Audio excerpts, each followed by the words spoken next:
Togo Info, le Togo à votre portée. Et depuis l'annonce de la candidature de l'actuel président Faure Gnassingbé, les jeux d'alliance se dessinent clairement, que ce soit au sein de la mouvance présidentielle ou de l'opposition. Les appels à soutenir un candidat ou l'autre se multiplient et au milieu, les candidats indépendants qui se retrouvent un peu comme des enfants sans père, entre guillemets. Alors l'interrogation qui est la nôtre ce matin est la suivante. Quelle chance de réussite pour les 9 autres candidats face à celui du parti au pouvoir? Et pour en parler, avec moi dans ce studio, le docteur Kodjoviat Naton. Il est candidat indépendant à la présidentielle de février prochain. Bonjour docteur. Bonjour, je dis bonjour également à tous les auditeurs de la radio. Ce débat se fera justement avec vous, auditeurs, qui pouvez réagir dès maintenant via la page Facebook de Nana FM et dans une vingtaine de minutes par téléphone sur le 91 09 71 71 ou le 96 61 58 58. Avec Nestor Glo à la mise en onde, je m'appelle Antoine Afanou. Quelle chance de réussite pour les 9 autres candidats face à celui du parti au pouvoir? C'est le thème du jour.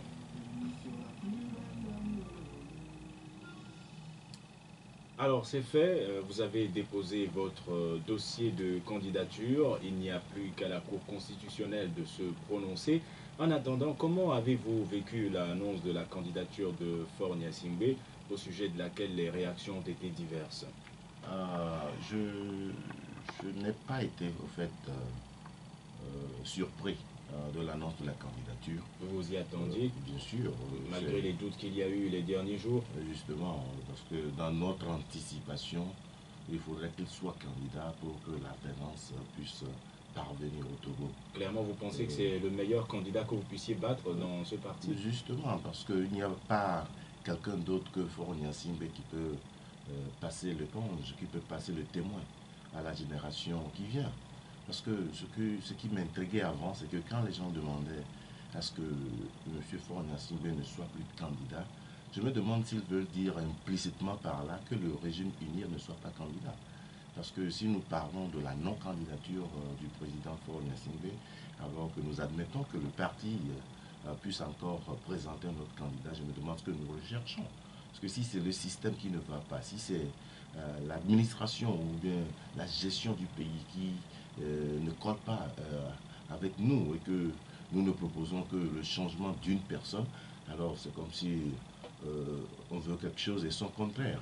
Donc justement, quand il s'est prononcé en tant que candidat, ça remplissait en fait les anticipations que nous avons au niveau de la nouvelle vision. Ce qui a été surprenant plutôt, c'est la réaction de certaines personnes qui ne s'attendaient pas à ça. Et c'est cela qui a été un peu surprenant. Mais quand même, je pense quand même que le dé est lancé. Alors, les réactions ont été celles dont vous parlez, parce que certains pensent que c'est un candidat qui est hors de portée, parce qu'il a déjà remporté toutes les élections auxquelles il a participé. Est-ce que cela ne vous fait pas peur? Non, pas du tout. Il a remporté les élections à laquelle Kodjoviton n'a pas participé. Aujourd'hui, nous sommes en 2020. C'est une autre élection avec d'autres candidats, avec d'autres réalités. J'ai toujours dit que oui, il a remporté ou bien il a été annoncé vainqueur des élections face à certains adversaires, peut-être qu'ils étaient à la recherche d'une alternance problème. Donc je pense que nous sommes arrivés à un moment où le peuple togolais attend beaucoup de ses leaders politiques. Et quand je dis le peuple attend de ses leaders politiques, c'est que nous devons arriver à mettre nos combats politiques de côté et nous orienter vers les besoins pressants de cette génération. Je pense quand même que ce soit le parti au pouvoir ou bien les partis non au pouvoir, il est important de reconnaître aujourd'hui que le pays souffre, que la jeunesse souffre énormément et que nous devons faire cesser les guerres et réfléchir ensemble pour pouvoir relancer notre économie et redonner espoir à notre pays, créer des opportunités d'emploi à tous jeunes et des mesures de sécurité à tout investisseur ici au Togo. Donc clairement, les appels à soutenir Faure émanant de partis politiques comme le MRC d'Apaskabois ou encore Bâtir, tout cela ne vous fait pas peur? Non, pas du tout, pas du tout. Ils peuvent supporter comme ils veulent. L'essentiel pour nous, c'est d'être rassurés qu'il y a une institution qui nous soutient aussi. Et cette institution, c'est celle qui donne le pouvoir, c'est l'institution divine. Donc je suis à l'aise avec tout ce qui se passe et je n'attends que l'évolution du processus pour que la réalité puisse être à notre face en cette année. Donc pour vous, les soutiens qui pour le moment ne se prononcent pas en faveur des candidats indépendants, ce n'est pas un défaut, ce n'est pas une faiblesse si on ne sent pas un soutien institutionnel au-delà de l'institutionnel divin derrière. Non, je pense quand même que ce que nous avons vécu depuis longtemps est aussi à souligner parce que les candidats indépendants par le passé ont été peinturés d'une autre manière. Vu que nous sommes des candidats indépendants, il y a une réticence du peuple à croire vraiment à l'objectivité de notre candidature. Mais il y a aussi certains éléments à ne pas ignorer. Et aujourd'hui, il y a un manque d'indices pour pouvoir apprécier certains candidats comme nous, parce que nous n'avions jamais été aux élections. Mais manque d'indices ne voudrait pas dire insuffisance d'indices. Hein.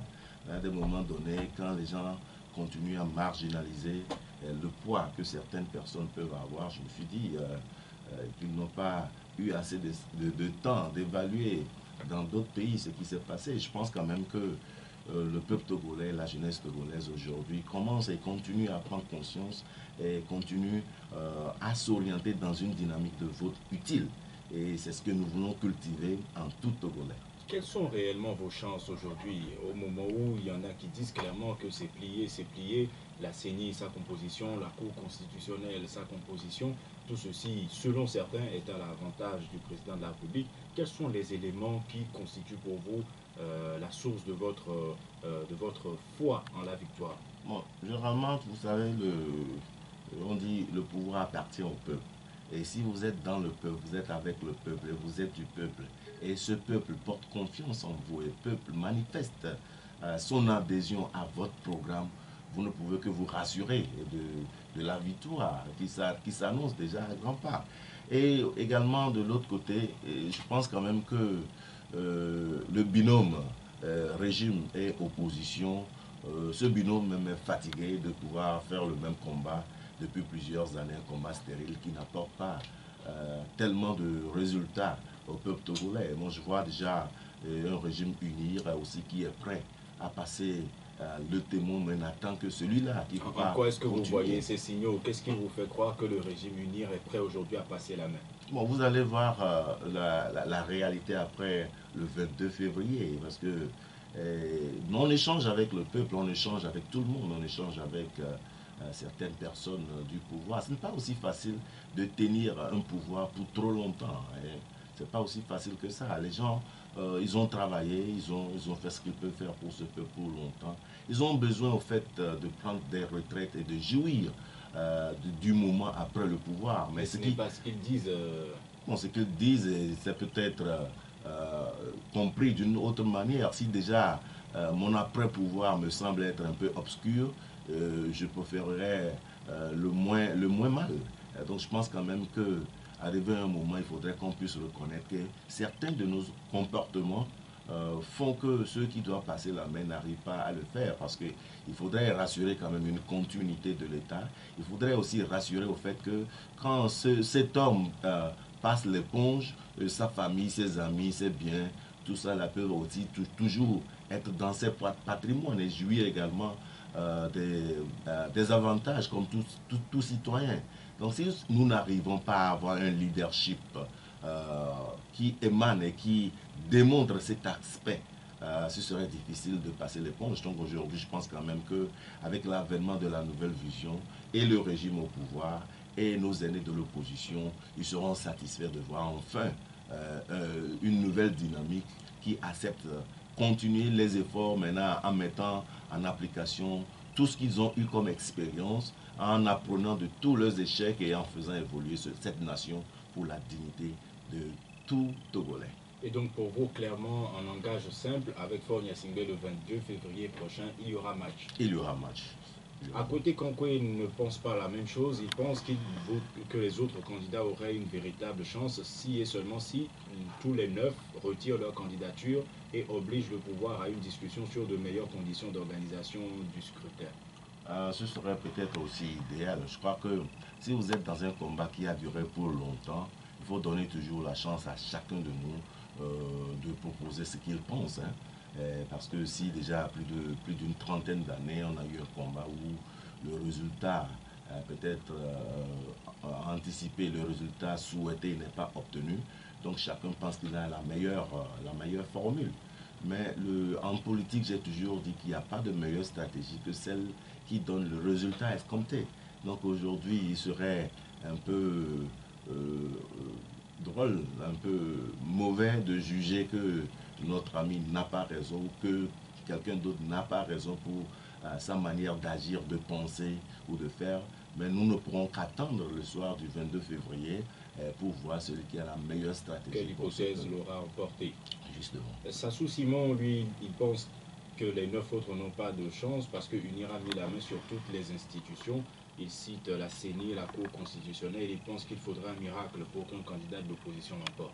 Ah oui, j'ai aimé quand il dit qu'il faudra un miracle, ça veut dire qu'il conçoit qu'il y a existence de miracle. Oui, la Cour constitutionnelle et toutes les institutions peuvent être sous le contrôle du régime UNIR.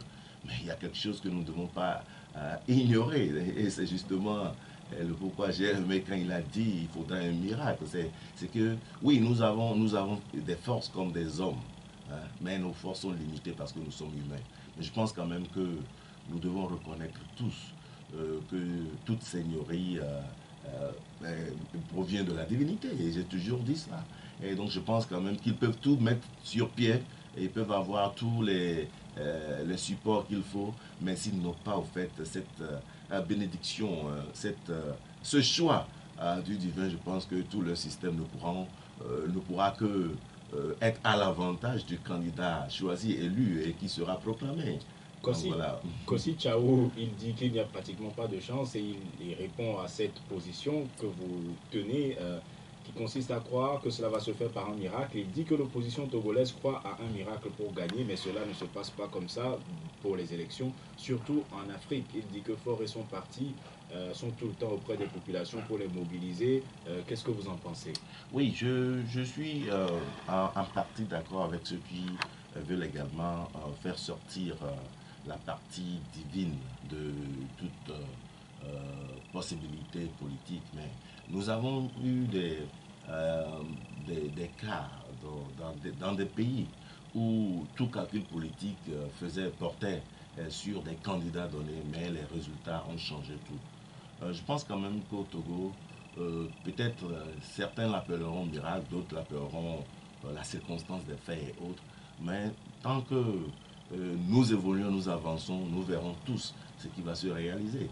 Oui, l'opposition togolaise, si elle croit en un miracle ou bien l'appelle miracle, c'est le fait que à chaque fois tous les efforts de cette opposition sont marginalisés par les programmations systématiques de ceux qui maintiennent le pouvoir depuis longtemps, et que si cette opposition, même officiellement, gagne et est prononcée gagnante, et cette opposition l'appellera miracle.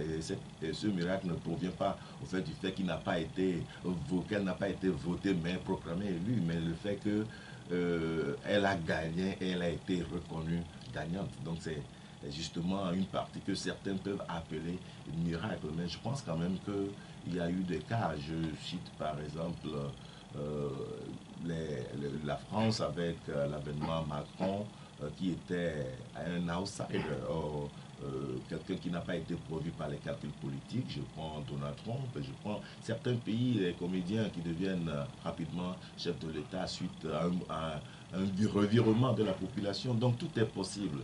Et c'est pourquoi j'ai toujours aimé le fait que si notre ami vient de dire presque, c'est-à-dire ici aujourd'hui, Faure Gnassingbé a 99% de chances d'être président de la République en 2020. Cela voudrait dire qu'il a 1% de chance de ne pas être candidat.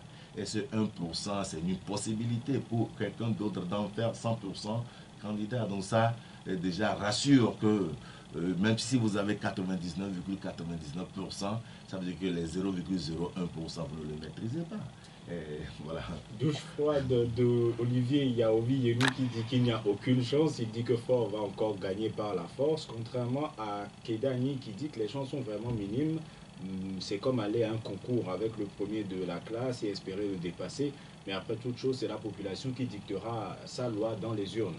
Ça devrait vous rassurer. Oui, justement. Donc, je suis d'accord avec ça. Mais utilisant son exemple, hein, si vous avez un examen avec le premier de la classe il arrive, et vous y allez, et pas malheur le jour, là, ce premier n'était pas à l'examen. Donc, vous voyez. Dans votre cas, le premier est là. Si on assimile le premier à l'actuel président. Bon, justement, on ne peut pas souhaiter le pire à qui que ce soit, mais nul ne détient la force de la vie que celui qui nous l'a donné. Donc, il faudrait quand même que nous puissions croire. Moi, je ne vais pas à un combat en croyant que j'y vais pour perdre. Et aujourd'hui, je ne suis pas candidat pour essayer ou pour faire une émergence politique. Non, je ne suis pas dans cette dynamique. Je vais à une élection et en me rassurant que je serai le candidat élu et proclamé. Donc, c'est ma dynamique, c'est ma croyance, c'est ma foi et c'est mon engagement. Nous allons maintenant voir ce que les auditeurs en pensent. Le 91 09 71 71 ou le 96 61 58 58. À votre avis, quelle chance de réussite pour les 9 autres candidats face à celui du parti au pouvoir? Nous vous rappelons que nous sommes avec Kodjoviat Nathan, candidat indépendant à la présidentielle prochaine. Auditeur en ligne, allô? Bonjour. Vous vous appelez comment? Taoufik, vous nous appelez de... Allez-y, nous vous écoutons. Bonjour Taoufik. Est-ce que vous avez les moyens de placer les délégués d'articles sur le niveau supérieur? Et ces délégués-là, quand allez-vous commencer par les former? Depuis que vous êtes arrivé au Togo, quels sont les lieux du Togo que vous avez formés? Merci Taoufik d'avoir participé au débat. Passez une bonne journée. Le 91 09 71 71 ou le 96 61 58 58. À votre avis, quelle chance de réussite pour les 9 autres candidats face à celui du parti au pouvoir? Un autre auditeur en ligne. Allô? Bonjour.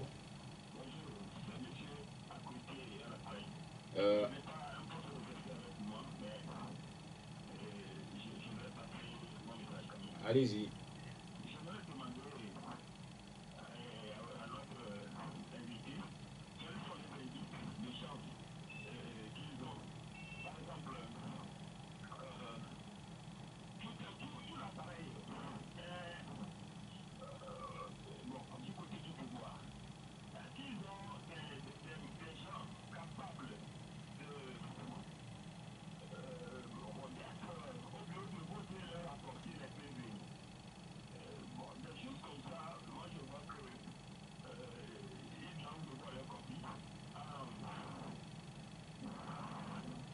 Je crois que vous avez dit l'essentiel. Monsieur à côté, la liaison semblait se détériorer.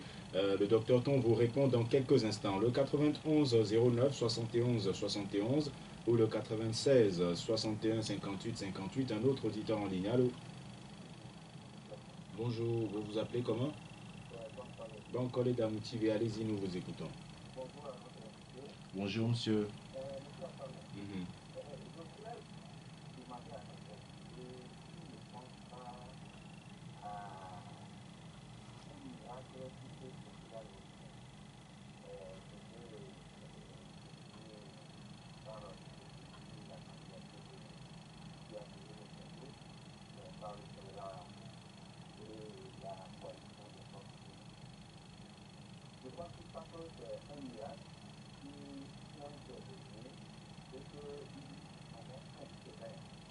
Je n'ai pas très bien saisi la fin de la question. Vous voulez bien rapprocher le téléphone de votre bouche, s'il vous plaît?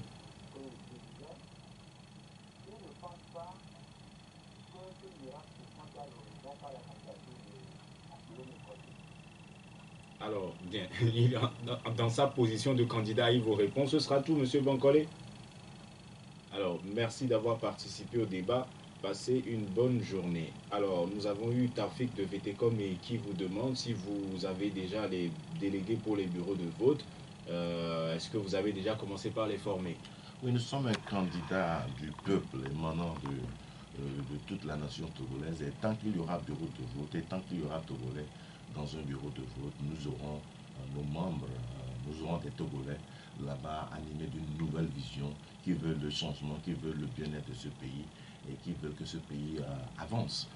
Donc oui, nous aurons les candidats dans tout le pays, dans tous les bureaux de vote. Les 8 000 environ. Oui, que ce soit 8 000, 10 000, tant qu'il y a un Togolais dans un bureau de vote, il y a quelqu'un animé d'une nouvelle vision qui veut l'avancement de ce pays. Donc on aura des candidats présents partout. Et quant à ce qui concerne la formation de ces délégués, je pense que tous les jours, nous le faisons. Nous le faisons un peu partout. Même hier, j'étais dans la préfecture de la baie. Taoufik voudrait savoir les localités que vous avez déjà eu à parcourir. Il y a plusieurs localités. Hein. Déjà, sur les 39 préfectures, j'ai parcouru au moins 19 des préfectures en attendant l'ouverture de la campagne officiellement. Donc, je prévois aller dans toutes les préfectures, dans toutes les 39 préfectures du Togo, essayer au maximum la plupart des cantons selon les possibilités. Heureusement également que j'ai mes ambassadeurs un peu partout qui feront également le travail avec moi dans tous les villages et dans tous les coins et recoins de la capitale et puis de l'intérieur et au Grand Nord. Donc je pense quand même que dès que officiellement nous serons en période électorale, nous aussi nous allons sillonner tous les coins du pays. Donc la formation on le fait tous les jours à travers nos cafés discussions, à travers les rencontres B2B, à travers nos séances de formation dans nos institutions que nous allons dénommer ambassades et autres. Qu'est-ce que vous leur enseignez concrètement? Parce que pour certains, c'est surtout un problème de conviction. Le délégué a beau être formé, s'il n'est pas convaincu de ce qu'il fait, il peut apposer sa signature sous un procès verbal qui n'est pas fidèle au contenu de l'urne. Vous l'avez bien su dit, la formation constitue plus la mise à nu de ce que nous avons appris à faire depuis longtemps, c'est-à-dire justifier la misère en position de misère. C'est-à-dire la plupart du temps, les gens se disent, oui, j'ai accepté signer ce procès verbal parce que ce candidat ne m'a rien donné alors qu'on m'a proposé en fin de journée 10 000 francs, 15 000 francs ou 20 000 francs. Mais ce qui est important que nous expliquons aux Togolais, c'est que si vous êtes dans un bureau de vote pour un candidat non au pouvoir, qui certainement n'a pas les moyens comme ceux qui sont au pouvoir aujourd'hui, qui ont la machine en main, qui ont les moyens de l'État. Donc vous devez comprendre quand même que être dans un bureau de vote pour l'avènement d'un pays, c'est au fait contribuer également pour l'avancée de ce pays. Donc si ce candidat n'arrive pas à vous donner les ressources dont c'est-à-dire le minimum que vous désirez avoir, mais que vous acceptiez par exemple un 20 000 au soir pour signer un procès verbal fabriqué. Bon, la question que vous devez vous poser, c'est de savoir si ce pays marchait dans les 5 ans. Est-ce que les 20 000 là seront tout ce que vous pourrez gagner? Parce que c'est le prix de votre succès durant 5 ans que vous monnayez au soir d'une élection. Donc quand vous rappelez, vous parlez au cœur des Togolais et non à leur ventre ni à leur pensée. Nous pensons quand même que ce seront des Togolais qui prendront des actes utiles. Et c'est ce que nous faisons tous les jours. Il peut s'avérer que vous êtes dans un bureau de vote d'un candidat de l'opposition et vous n'arrivez même pas à recevoir un coup de fil de ce candidat jusqu'à la fin de la journée. Parce que naturellement, ce candidat n'a pas les moyens de l'État pour mettre tout le dispositif en place. Et aujourd'hui, l'État ne prend pas en charge les délégués des autres. Et c'est également... vous n'ayez 2% du suffrage. Si oui, c'est après que vous serez remboursé, que vous serez payé pour ça. Donc si vous n'avez pas au fait ces moyens de le faire, quand même communiquer au cœur des Togolais pour que les Togolais puissent comprendre qu'ils sont dans un investissement pour leur propre avenir. Et c'est ce que nous faisons tous les jours. Et si vous êtes candidat, que vous soyez de l'opposition, que vous soyez du régime au pouvoir, vous devez au fait évaluer votre action. Même si vous acceptez 50 000, 100 000 ou 200 000 pour pouvoir aller reverser des bulletins de vote dans une urne, la question que vous devez vous poser en tant que Togolais, en tant qu'actif, en tant que quelqu'un qui a des talents et des compétences, si ce pays marchait, est-ce que dans 5 ans, c'est les 100 000 à obtenir? Si c'est le cas, alors monnayez votre succès avec cet argent. Mais si vous pensez quand même que si ce pays marchait mieux, avec votre talent, votre compétence, vous pouvez avoir plus que cela, réfléchissez avant d'agir, peu importe le parti que vous servez. Donc, À côté, apparemment, ne veut pas croire au miracle. Il veut savoir quels sont les indices de chance. Vous avez parlé des 99 et du point restant. Vous vous accrochez au seul point restant. Il dit que tout l'appareil est entre les mains du parti au pouvoir. Il veut du concret pour y croire. je pense qu'il suffit seulement de prendre 10 Togolais aujourd'hui et de leur demander ce qu'ils pensent de cette élection. Et vous serez, je ne dirais pas surpris, mais vous serez rassuré qu'au moins,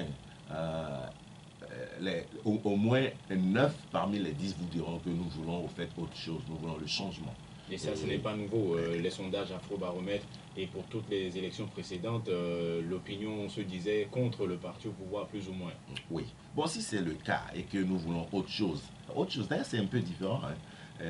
Avant, nous étions dans une dynamique de tout faire contre le pouvoir. Aujourd'hui, avec l'avènement de la nouvelle vision, c'est plus qu'avoir un nouveau leadership avec une nouvelle dynamique qui ne s'inscrit plus dans la guerre des politiques, mais qui fait plutôt la guerre des compétences pour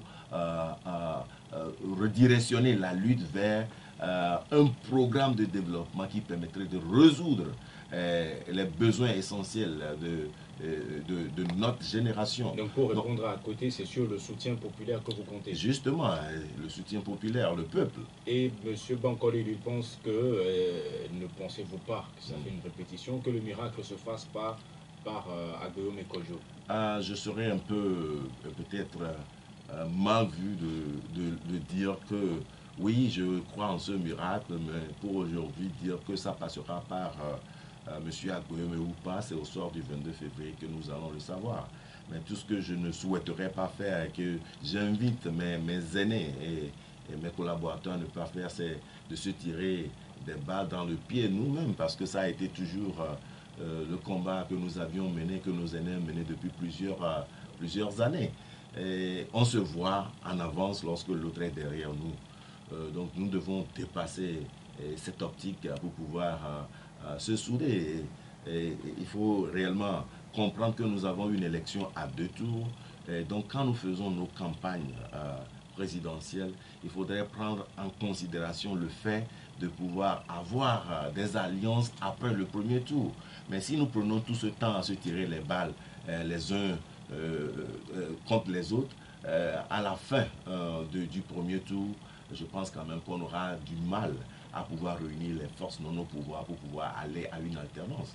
Donc oui, je crois en ce miracle, mais au niveau du choix du prélat, pour le moment, étant donné que je me suis engagé, cela voudrait dire quand même que je ne suis pas au fait aligné avec l'ancienne vision. Et d'ailleurs, c'est ce qui justifie le nom, la nouvelle vision, la nouvelle dynamique. C'est que quelque chose de différent, quelque chose de plus positif, quelque chose qui rassemble, qui unit, et qui veut voir tous les Togolais ensemble et qui n'est pas dans une dynamique de chasse à l'homme. Un autre auditeur en ligne, allô? Auditeur en ligne, allô? Le 91 09 71 71 ou le 96 61 58 58. Auditeur en ligne, allô? Apparemment un souci de liaison. Sur la page Facebook de Nana FM, Lucas Niagbe écrit que les 9 autres doivent se concerter et mutualiser leurs forces et faiblesses. Le régime dit qu'il gagnera par un coup KO. Cela voudra dire que les 9 à l'unanimité peuvent retirer leur candidature et exiger de bonnes conditions avant de poursuivre la course. Mais ça, c'est une hypothèse pas très crédible. Est-ce que vous croyez en un retrait des 9 autres candidats pour de meilleures conditions? Bon, je pense que la suggestion de l'ami n'est pas mauvaise. Si aujourd'hui nous avions des partis non au pouvoir qui se concertent également, franchement et de tout cœur, c'est aussi une possibilité. Et si nous voyons clairement que les conditions ne sont pas propices pour nous rassurer une élection crédible et à l'unanimité, nous pourrons le faire. Mais vu la situation actuelle avec la dynamique de chacun qui peut-être voit détenteur de la formule magique serait un peu difficile. Oui, je pense quand même que nos aînés également depuis longtemps ont failli à un niveau on attend toujours la dernière minute pour se lever contre certains éléments. Donc il y a certaines choses que nous, à la Nouvelle Vision, nous avions commencé à annoncer depuis, à travailler sur ça, et qui n'a pas été au fait supporté à l'unanimité au moment où les gens se faisaient la guerre les uns contre les autres. Et ce n'est pas à 5 semaines des élections, avec l'évolution de la machine, que nous allons arrêter le train. Bon, ce serait un peu difficile. Un autre auditeur en ligne. Allô? Bonjour, monsieur Maglo, comment allez-vous? Allez-y, nous vous écoutons. Dites-nous.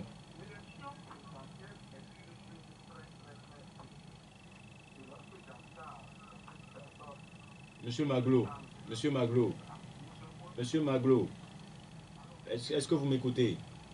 Ce que nous voulons savoir ce matin, c'est votre opinion à vous en ce qui concerne les chances des 9 autres candidats face à celui du parti au pouvoir.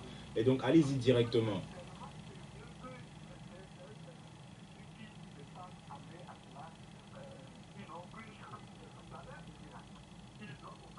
Pour quelle raison?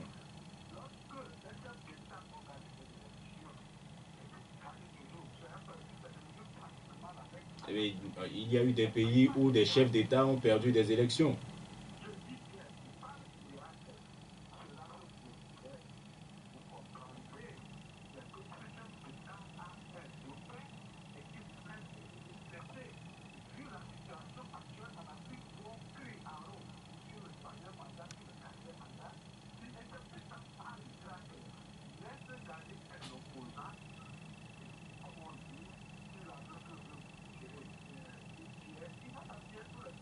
Donc si bien.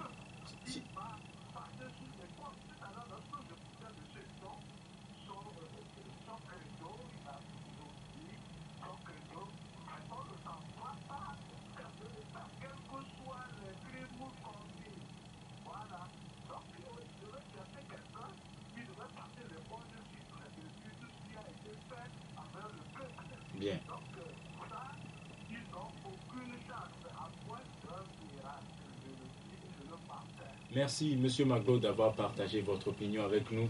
Passez une excellente journée. Nous avons le temps de prendre encore 2 auditeurs en ligne et clore ce débat sur la page Facebook de Nana FM. Juste à Thiego écrit que les 9 adversaires de Faure Gnassingbé n'ont apparemment aucune chance, sous réserve qu'ils parlent d'une seule voix, qu'ils optent pour une démarche unitaire en demandant à leurs représentants dans les bureaux de vote de parler d'une seule voix. Auditeur en ligne, allô? Auditeur en ligne, allô? Alors nous rappelons qu'avant de nous appeler, merci de ne pas éteindre complètement ne pas éteindre votre poste récepteur.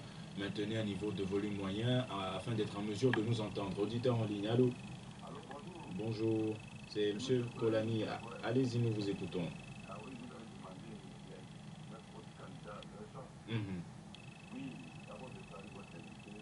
Bonjour.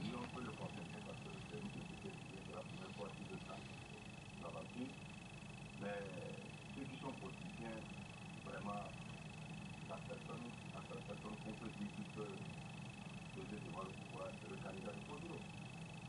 Vous comprenez? Pardon, parce que vous dites? Je dis, la seule personne qui peut se dire là-bas, c'est le candidat de Kodro. Parce que?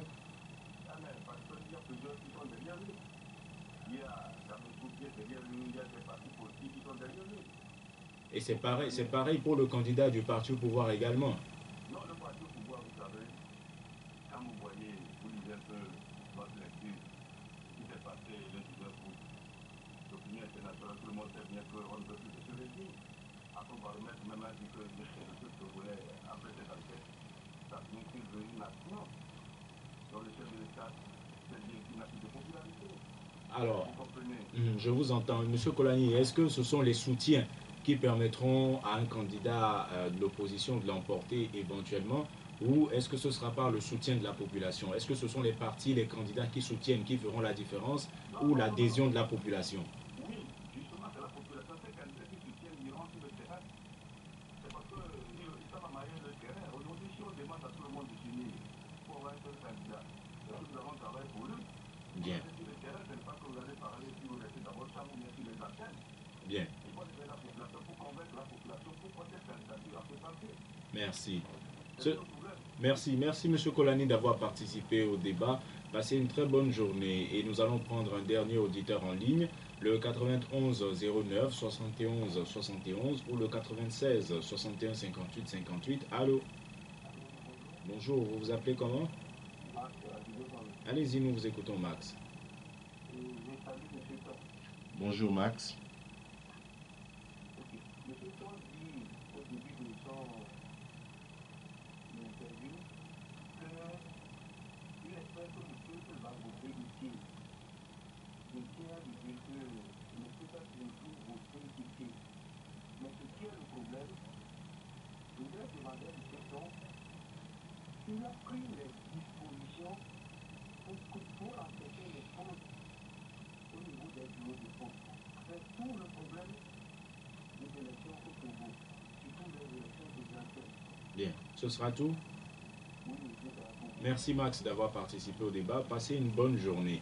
Monsieur Maglo pense que si cela, il dit qu'il n'y a pas véritablement de chance, mais que si le miracle se produit et que Fornia Singbe n'était pas réélu, celui qui l'aura emporté aura été son défunt, qui l'aura préparé, qui lui aura assuré un avenir, comme vous le proposez, a-t-il dit.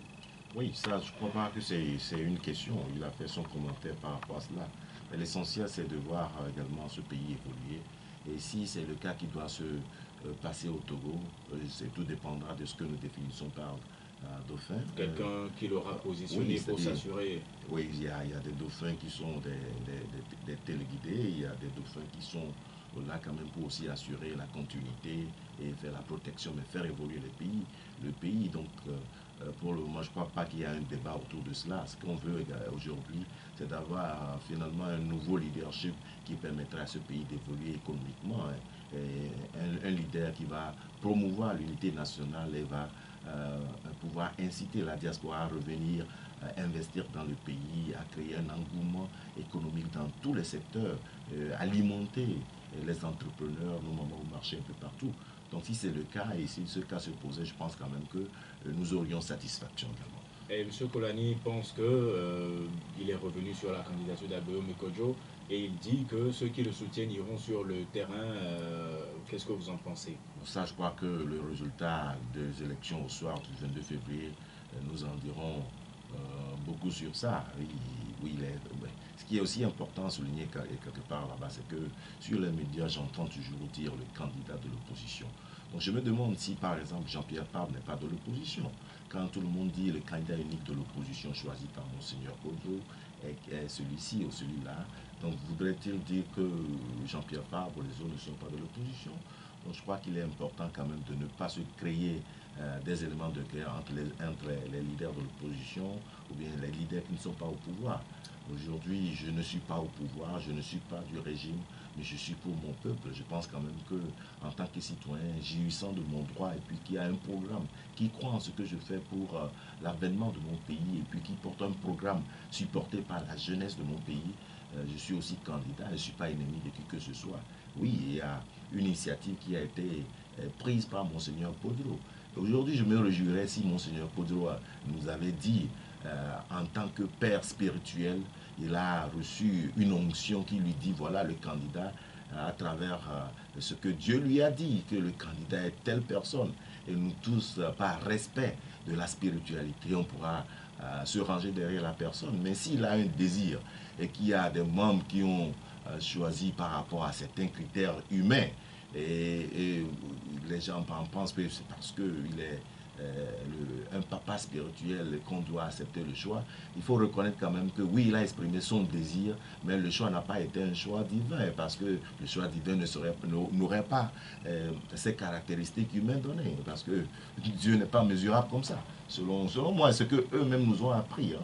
Donc voilà un peu la nuance que je voudrais que les gens puissent comprendre, parce que pour certains, c'est comme si nous sommes contraire à ce qu'un papa spirituel a proposé. Non, il ne l'a pas proposé. Il a exprimé son désir. Et les gens autour de lui ont travaillé pour pouvoir placer quelqu'un. Ce sont ces critères-là qui n'ont pas été en accord, en phase avec certains comme nous. Donc voilà. Max dit qu'il faudra aller, afin que les Togolais ont toujours voté utile, et vous demande si vous avez pris des dispositions pour éviter les fraudes dans les bureaux.